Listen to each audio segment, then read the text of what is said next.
আসসালামু আলাইকুম।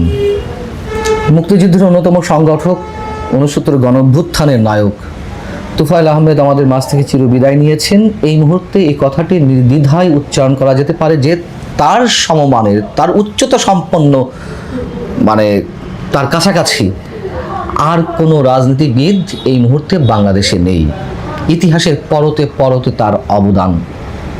কিন্তু সেই মানুষটির জানাজা থেকে বেশ কয়েকজনকে আটক করা হলো, জানা যায় অংশ নিতে যারা গিয়েছিলেন তাদের মধ্য থেকে। কেন?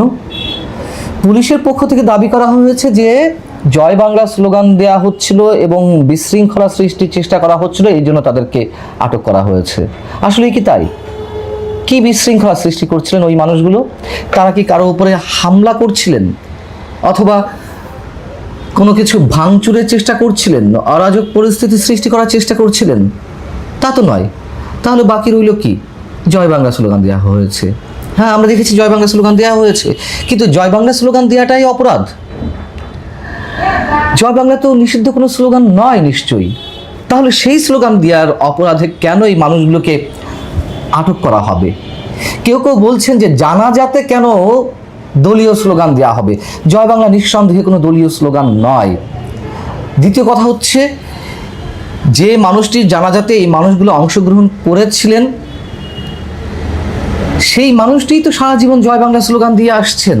আমাদের মুক্তিযুদ্ধের স্লোগান, যে স্লোগানের মধ্য দিয়ে আমাদের মুক্তিযোদ্ধারা অনুপ্রাণিত হয়েছিলেন, সেই স্লোগান দেওয়ার অপরাধে কেন এই মানুষগুলোকে আটক করা হবে?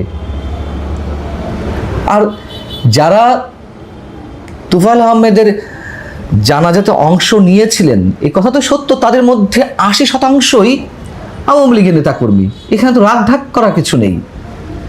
তাহলে কেন এই মানুষগুলোকে আটক করা হলো? বিএনপিকে অবশ্যই একদিক থেকে ধন্যবাদ দিতে হয়। কোন দিক দিয়ে? আমরা দেখেছি যে ডক্টর ইউনূস সরকারের সময় যে মুক্তিযোদ্ধারা মারা গেছেন বা আওয়ামী লীগ নেতারা মারা গেছেন, তাদের জানাজাগুলো সীমাবদ্ধ রাখা হয়েছে গুটি কয়েক মানুষের মধ্যে, গুটি কয়েক মানুষে জানাজা উপস্থিতির মাধ্যমে। এমনকি যে মুক্তিযোদ্ধারা মারা গেছেন, খুব স্পষ্ট করে বললে বেগম মতিয়া চৌধুরী মুক্তিযুদ্ধের অন্যতম সংগঠক, আর এক বর্ষিয়ান রাজনীতিবিদ, তিনি মারা গেলেন, তার জানাজার আগে গার্ড অব অনারটুকু প্রদান করা হলো না। বিএনপি সরকারের সময় এই সীমাবদ্ধতাগুলো নিশ্চয়ই রাখা হচ্ছে না। এদিক থেকে অবশ্যই বিএনপিকে সাধুবাদ জানায়। কিন্তু ডক্টর ইউনূস সরকারের যে শাসনটি ছিল, সেটি তো অবশ্যই জঙ্গি শাসন। সেই শাসনের কোনো ধারাবাহিকতা কেন এখনো পর্যন্ত চলবে? আমরা জয় বাংলা স্লোগান নিয়ে একের পর এক যা ঘটতে দেখছি, নিশ্চয়ই এতে করে বিএনপির জনপ্রিয়তা বাড়বে না। এভাবে কোনো আদর্শকে স্তব্ধ করে রাখা যায় না, কোনোভাবেই না। তার নিকট ইতিহাস তো আমাদের সামনেই রয়েছে। এটাও তো সত্য কথা যে আওয়ামী লীগের 15.5 বছরের সময়ে, আওয়ামী লীগ সরকারের সময়ে বিএনপিকে কোনো ধরনের রাজনৈতিক কর্মসূচি খুব স্বতঃস্ফূর্তভাবে করতে দেওয়া হয়নি। কোনোটির অনুমতি দেওয়া হয়েছে, বিএনপির নেতাকর্মীরা উপস্থিত হয়েছেন, হামলা চলেছে, অনেককে আটক করা হয়েছে, মামলা দেওয়া হয়েছে, কারাগারে নেওয়া হয়েছে। কখনো কখনো সরকারের ক্যাডার বাহিনী বা আইন শৃঙ্খলা বাহিনীর সদস্যরা এই হামলাগুলো করেছে। এগুলো তো আমরা দেখেছি। তাতে কি হয়েছে? বিএনপির জনপ্রিয়তা কমেছে? বিএনপি অনেকভাবে ক্ষতিগ্রস্ত হয়েছে? তা তো হয়নি। এখন আওয়ামী লীগের রাজনৈতিক কার্যক্রম নিষিদ্ধ, ঠিক আছে। তর্কের খাতিরে ধরে নিলাম যে মিছিল মিটিং করলে বা রাজনৈতিক সমাবেশ করলে বা কোনো ধরনের কর্মসূচি পালন করলে তাদেরকে আটক করা হবে, বেশ ভালো কথা। কিন্তু এটা তো জানাজা ছিল। এর আগে যারা মারা গেলেন, আমরা আর এক বর্ষিয়ান রাজনীতিবিদ, মুক্তিযোদ্ধা মোশাররফ হোসেন, ইঞ্জিনিয়ার মোশাররফ হোসেনের জানাজাটি দেখেছি। সেখানে অসংখ্য মানুষের ঢল নেমেছিল। দুদিন আগে আর এক সংসদ সদস্য, 7 বারের সংসদ সদস্য মুক্তিযোদ্ধা দবিরুল ইসলাম মারা গেলেন, তার জানাজাতেও মানুষের ঢল নেমেছে। এইসব জানাজাতেও তো জয় বাংলা স্লোগান দেওয়া হয়েছে। কিন্তু আমার যদি ভুল না হয়ে থাকে, সেখান থেকে কাউকে আটক করা হয়নি। কিন্তু এখন কেন আটক করা হলো? আটক করা হলো এই যে একের পর এক জানাজাতে যেভাবে আওয়ামী লীগের নেতাকর্মীদের ঢল নামছে, তাতে সম্ভবত সরকার খানিকটা ভীত সন্ত্রস্ত, অথবা সরকারের মধ্যে ঘাপটে মেরে থাকা স্বাধীনতা বিরোধী শক্তির আদর্শ যারা লালন করেন, তাদের কেউ কেউ যে প্রশাসনে রয়েছেন, তাদের অতি উৎসাহের কারণে এই ঘটনাগুলো ঘটছে। কিন্তু আলটিমেটলি এর দায় দায়িত্ব তো বিএনপির কাঁধেই চাপবে। নিশ্চয়ই বিএনপি এতে তো খুব বেশি লাভবান হবেই না। লাভবান দূরের কথা, বিএনপি যে ক্ষতিগ্রস্ত হচ্ছে এটি কি তারা বুঝতে পারছে? এবং এই যে জয় বাংলা স্লোগান মানে অবদমিত করার একটা চেষ্টা, সেই চেষ্টার মধ্যে দিয়ে এই যে একটু আগে বলছিলাম, বিএনপি এক্সাম্পল দিচ্ছিলাম, আওয়ামী লীগ সরকারের সময় 15.5 বছর, এটা বিএনপি তো ক্ষতিগ্রস্ত হবেই, আওয়ামী লীগ লাভবান হবে। আর এদিকে বিএনপি তার নিজের অজান্তে যে কাজটি করছে, তাতে জামাত ইসলামী কিংবা এনসিপি অথবা স্বাধীনতা বিরোধী শক্তিগুলোকেই আরো শক্তিশালী করছে, যেটি বিএনপির জন্য অনেক বেশি বুমেরাং হতে পারে। এই বিষয়টি বিএনপি যত দ্রুত অনুধাবন করবে, সম্ভবত বিএনপির জন্যই ভালো। যারা আটক হয়েছেন হয়তো তাদেরকে কারাগারে যেতে হবে, মাসের পর মাস থাকতে হবে। লাভটা কি? কতজন মানুষকে এইভাবে আটকে রাখা সম্ভব? এখনো যদি এই মানসিকতা নিয়ে বিএনপি সরকার সামনের দিকে এগোতে চায়, এমনিই নানান ধরনের বিপদের মধ্যে রয়েছে বিএনপি, জাতীয় বা আন্তর্জাতিকভাবে। এটি করে বিএনপি নিজের জন্য বিপদ দিকে নিয়ে আসছে। এই কথাগুলো খুব হালকা মনে হতে পারে, কিন্তু বাস্তবতা এটি আমরা দেখে এসেছি, আমাদের সামনে নিকট ইতিহাস রয়েছে। এবং আরেকটি বিষয় লক্ষ্য করার মতন যে এই জানাজাগুলোতে, সেটি ইঞ্জিনিয়ার মোশাররফ হোসেনের জানাজা হোক কিংবা তোফায়েল আহমেদ সাহেবের জানাজা হোক, এই ধরনের অনুষ্ঠানেও আওয়ামী লীগের নেতৃস্থানীয় কারো উপস্থিতি আমরা দেখছি না। নেতৃস্থানীয় বলতে সবার নামে তো আর মামলা নেই, যাদের নামে মামলা নেই তাদের উপস্থিতিও আমরা দেখছি না। তার কারণ তারা এখনো পর্যন্ত এই ধরনের অনুষ্ঠানে যেতেও অনেকখানি ভীত সন্ত্রস্ত। কখন না জানি তাদেরকে আবার আটক করা হয়, তাদের নামে মামলা দেওয়া হয়, কারাগারে নেওয়া হয়। যদিও তোফায়েল আহমেদের জানাজাতে আমরা সাবেক মন্ত্রী সাবির হোসেন চৌধুরীকে দেখেছি, যার নেতৃত্বে রিফাইন্ড আওয়ামী লীগ গড়ে তোলার একটা কথাবার্তা দীর্ঘদিন ধরে শোনা যাচ্ছে। আমরা মুক্তিযুদ্ধের আরেক সংগঠক সাবেক মন্ত্রী লতিফ সিদ্দিকীকে দেখেছি, বঙ্গবীর কাদের সিদ্দিকীকে দেখেছি। কিন্তু নেতৃস্থানীয় কাদের সিদ্দিকী বা লতিফ সিদ্দিকী তো আর এই মুহূর্তে আওয়ামী লীগের না। অসংখ্য মানুষের যে উপস্থিতি, সেটি তো রোধ করা যাচ্ছে না, রোধ করা সম্ভব না। ভালো থাকুন সবাই, আল্লাহ হাফিজ। সুপ্রিয় দর্শক শ্রোতা মণ্ডলী, আপনারা এই মুহূর্তে আমাকে যে যেখান থেকে দেখছেন এবং পরবর্তী যে যেখান থেকে দেখবেন, আপনাদের সকলকে জানাই আমি আমার প্রাণঢালা অভিনন্দন এবং শুভেচ্ছা এবং কৃতজ্ঞতা প্রকাশ করি সার্বক্ষণিক আমাদের পাশে থেকে আমাকে উৎসাহ প্রদানের জন্য। আজকে এই মুহূর্তে আপনারা যখন ভিডিওটি দেখছেন, জাস্ট তার অল্প কিছুক্ষণ পরে, আসরের নামাজের পরেই আপনার জানাজার শেষে শায়িত হতে যাচ্ছেন বাংলার সূর্য সন্তান আমাদের তোফায়েল আহমদ ভাই। উনি গতকাল দুপুরে 3টায় মারা গিয়েছেন। ঢাকাতে একটা জানাজা হয়েছে, সেখানে জয় বাংলা স্লোগান দেওয়ার কারণে পুলিশ লাঠিচার্জ করেছে, অনেককে গ্রেপ্তার করেছে। আজকে বরিশালের ভোলায় ওনার শেষ জানাজা এবং তারপরে উনিকে শায়িত করা হবেন পারিবারিক কবরস্থানে। তো বাংলাদেশ আওয়ামী লীগ এবং বাংলাদেশের জনগণের জন্য আসলে এটা একটা বেদনার দিন যে ওনার মতন একজন রাজনৈতিক নেতা, যিনি কিনা 1971 সালে অস্ত্র হাতে যুদ্ধ করেছেন, মুক্তিযোদ্ধা, বীর মুক্তিযোদ্ধা, ওনার শেষ বিদায় যাত্রা। জানি না ওনাকে শেষ বিজয়তে সেই গার্ড অফ অনার বাকি সম্মানটুকু দেওয়া হবে কিনা, এটা আমরা সব জেনে যাব। আর 6-7 ঘন্টার ভেতরেই সব কি হচ্ছে, ভোলাতে কি হচ্ছে, সবকিছুই। তো এর মধ্যে আপনারা থাম্বনেল এবং ব্যানার দেখে হয়তো চিন্তা করছেন যে হঠাৎ আমি কি বললাম যে ছাত্রলীগ মিছিল করছে আর জনগণ সাহায্য করছে। এই কথাটা আসলে আমার না, এই কথাটা পুলিশের মহাপরিদর্শক সাহেবের কথা। আজকে না, এটা গতকাল রাতেই এই কথাটা উনি বলেছেন। এটা হচ্ছে যে আপনার গতকাল দিনের বেলায় আপনারা জানেন যে চট্টগ্রামের জিইসির মোড়ে ওমরগনি এমইএস কলেজের একটা সর্ববৃহৎ মিছিল হয়েছিল, যে মিছিলটা এ যাবৎকালে 2 বছরের ভিতরে সর্বোচ্চ জনসংখ্যার একটা মিছিল। প্রায় 2-3 হাজার ছেলে পেলে ছিল, তারা ব্যাপক মিছিল করেছে। যে মিছিলটা, যেটা আমার পেছনে আপনারা এখন মিছিলটা দেখতে পাচ্ছেন, এখানে অবশ্য বেশ কয়েকটা মিছিলই আপনারা দেখতে পারবেন ছোট ছোট করে। এই মিছিল গুলো হচ্ছিল। তো এই মিছিলগুলো হওয়ার পরে সাথে সাথে সারা চট্টগ্রামে আপনার রেড অ্যালার্টের মতো জারি হয়ে যায়। যাই হয়, এটা কিভাবে সম্ভব? কারণ চট্টগ্রাম শহরের প্রাণকেন্দ্র যদি বলি আমরা, নিউ মার্কেট মোড়, নিউ মার্কেট মোড়ের চেয়ে আরো বেশি জমজমাট হচ্ছে যে আপনার 1600 2 নম্বর গেট থেকে জিএসির মোড়। সার্বক্ষণিক দুই পাশে হাজার হাজার পাবলিক এমনি থাকে, মার্কেট, অফিস, আদালত সব। ওই জায়গায় দিনের বেলা এই সাহস নিয়ে ব্যানার ধরে ওমরগনি এমইএস কলেজ লেখাই মিছিল। তবে ছোট ভাই যারা আছেন, যারা 20-25-30 বছর বয়স, তারাও হয়তো অনেকেই ওমরগনি এমইএস কলেজ কি জিনিস দেখেন নাই। চট্টগ্রাম শহরের ওমরগনি এমইএস কলেজ এমন একটা সময় এমন ছিল যে সারা চট্টগ্রামের সমস্ত পুলিশ এবং বিজিবি দিয়ে ঘেরাও করে কলেজের ভেতরে ঢুকতে পারে নাই। ছাত্রলীগ এত শক্তিশালী ছিল বিএনপির আমলে এসি ডিসি সব আয়না দাঁড় করাই দিছে, ঢুকতে পারে নাই। এত শক্তিশালী অবস্থান ওমরগনি এমইএস কলেজে ছাত্রলীগের ছিল। তেমনি সিটি কলেজ ছিল, ইসলামিয়া কলেজ ছিল, কমার্স কলেজ ছিল। শহরের মধ্যে ম্যাক্সিমাম কলেজগুলোই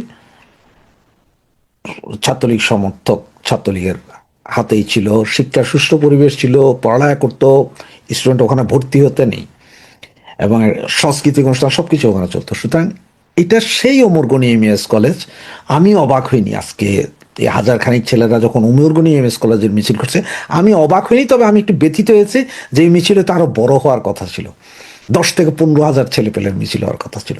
কারণ এটা ওমরগনি এমইএস কলেজ বলে কথা, এটা একটা বিশাল ইমেজ আছে এই কলেজ ছাত্রলীগের।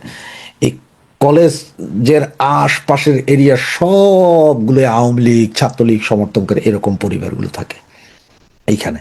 কারণ এখানে কোনো চাঁদাবাজি কোনো কিছুই হইতো না, যার কারণে এটার এত পপুলারিটি ছিল। তো সেই কলেজ আজকে মিছিল করেছে, এরপর আনোয়ারায় মিছিল করেছে। এরপরে আপনারা জানেন যে আমাদের নেতা যখন জানাজা হলো, এরপর ওখানে মিছিল হয়েছে। তাই সারা দেশে প্রায় 10-12টা মিছিল হয়ে গেছে আজকে একদিনে।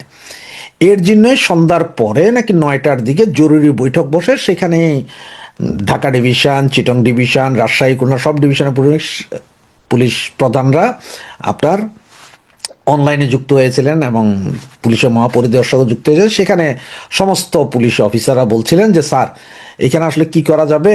ছাত্রলীগ মিছিল করতেছে, কিন্তু পাবলিক, আম জনগণ ওদের হেল্প করতেছে। তো এইভাবে যদি জনসাধারণ হেল্প করে, তাহলে এটাকে তো ঠেকানোর সমস্যা।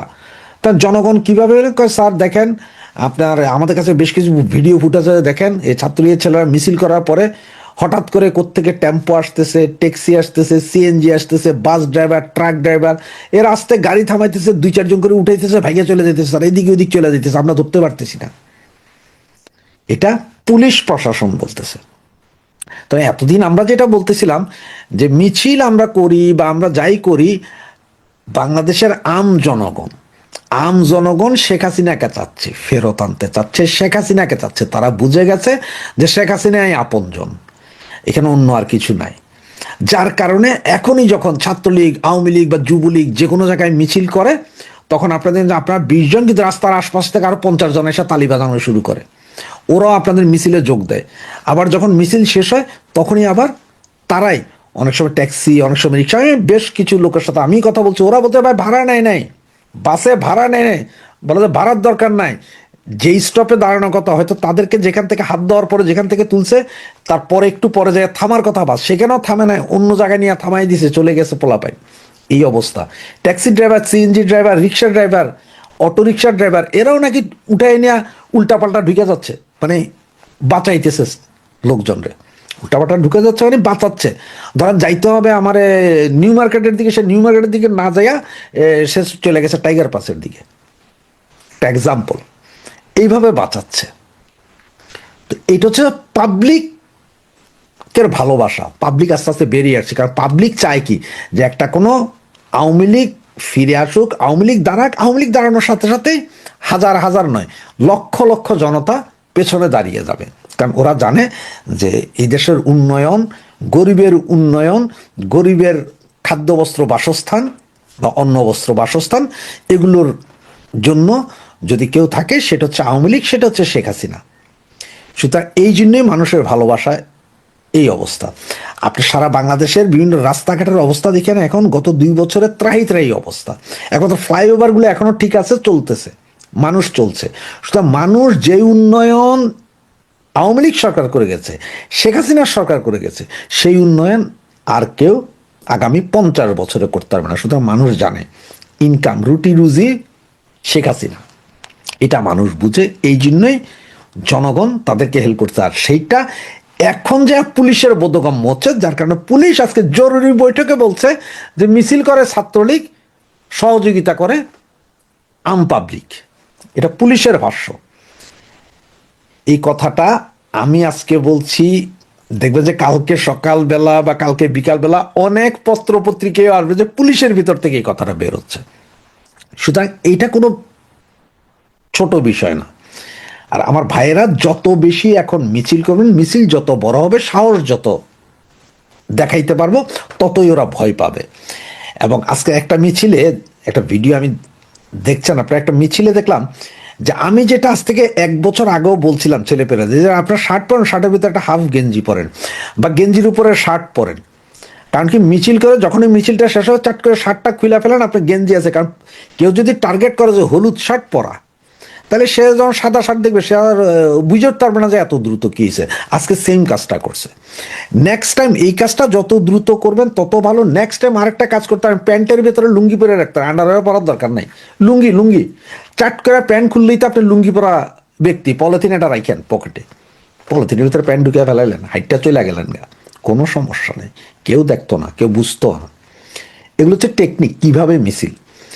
আর আজকের যে তোফায়েল ভাইয়ের জানাজার পরে জয় বাংলা স্লোগান শুনে পুলিশ যে সেখানে, ঘটনা হচ্ছে জয় বাংলা স্লোগান তো নিষিদ্ধ না, বা আমি ধৈর্য নিলাম ঠিক আছে নিষিদ্ধ কোনো স্লোগান, কিন্তু এই যে ছাত্রলীগ ভাইদেরকে ধরা হচ্ছে, যুবলীগ আওয়ামী লীগের ভাইদেরকে মিছিলের কারণে ধরা হচ্ছে, আওয়ামী লীগ করার কারণে ধরা হচ্ছে, ভাই এই মিছিল থেকে তো কোনো ভাঙচুর হচ্ছে না, দেশের কোনো সম্পদের ক্ষতি করা হচ্ছে না, রাস্তায় কোনো পুলিশে মারা হচ্ছে না, কাউকেই তো কিছু করা হচ্ছে না, তাইলে ধরা হবে কেন?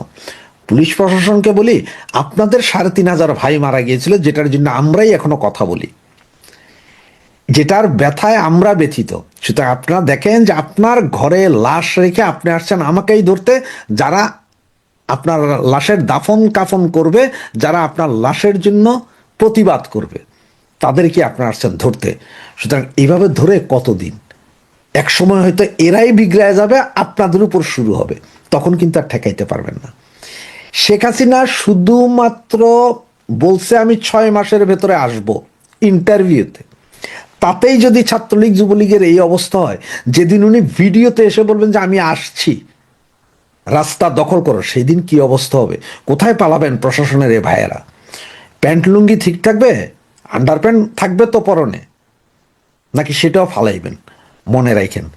আর এই যে আজকে যে এখন যে চিটংয়ের যা চালাচ্ছেন, বা গতকাল সারা রাত আপনারা যেটা করেছেন, যে পুরো ভোলা শহরের বিভিন্ন জায়গায় বাড়িঘরে যেয়ে যেয়ে হুমকি দিচ্ছেন জানাজায় না যাওয়ার জন্য, এইটার র্যাশ, এইটার ফল কিন্তু আপনারা দিবেন। আর সেটা যে দিবেন এটা লিখে রাখেন, এইটার ফল দিবেন। মনে করেন না যে তখন যে হা হা হা আমরা গত 5ই আগস্টের পরে আমাদের হাজার হাজার পুলিশ মারা গিয়েছিল, আমরা সেই পরিবারের সন্তান, এগুলো বলে তখন আর লাভ হবে না। কারণ আপনাদের সকলকে চিহ্নিত করে রাখা হচ্ছে যে আপনারা কারা কারা রক্তের সাথে বেইমানি করছেন। আরে কাকে কাকের গোস্ত খায় না, আর আপনারা আপনাদের ভাইদের যারা মারছে তাদের সহযোগিতা করতেছেন, তাদের সহযোগিতা। কি হয়, চান্স দেন, মিছিল করুক, চলে যাক, পরে যে কোয়েন যে পাই না, আপনাদের কাছে তো আইনের বহু ধারা আছে, এর আগে অনেক কিছু করছেন না, এখন পারেন না কেন? সুতরাং একটু সাবধান হন।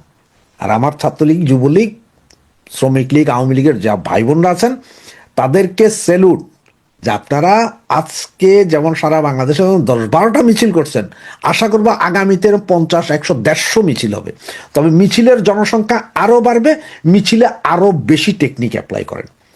যত বেশি টেকনিক তত বেশি উইন। আর একটা কথা মনে রাখেন, love and war nothing is fair. ভালোবাসা এবং যুদ্ধে কোনো কিছুই বৈধ না, অবৈধ না, সবই বৈধ। ভালোবাসা এবং যুদ্ধে সব কিছুই বৈধ, এটা বৈধতা আছে। আপনার ভালোবাসতে গেলে যেমন চুরি করে যাইতে হয়, দেখতে হয় আশপাশে, যুদ্ধের সময়ও কে আপন কে পর ওইটা দেখা যায় না, মাইরা দিতে হয় যে আহা হা ওর সাথে আমার প্রেম আছে কিন্তু আপনার শত্রু এখন, মাইরা দিতে হয়। সুতরাং কোনো আইন মানে না। সুতরাং আমরা এখন যুদ্ধ অবস্থায় আছি, সব কিছু চিন্তা করেন। হ্যাঁ, এখনো আমরা শান্ত আছি, ঠান্ডা আছি, মিছিল করছি, মিটিং করছি, জনসভা করে ফেলতে পারবে যে কোনো সময়। এতটুকুই এই মুহূর্তে।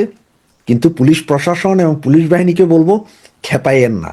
পাগল খেপাইলে বিপদ আপনাদেরই হবে, বিপদটা আপনাদেরই হবে, আর সেই বিপদটা হবে আরো বেশি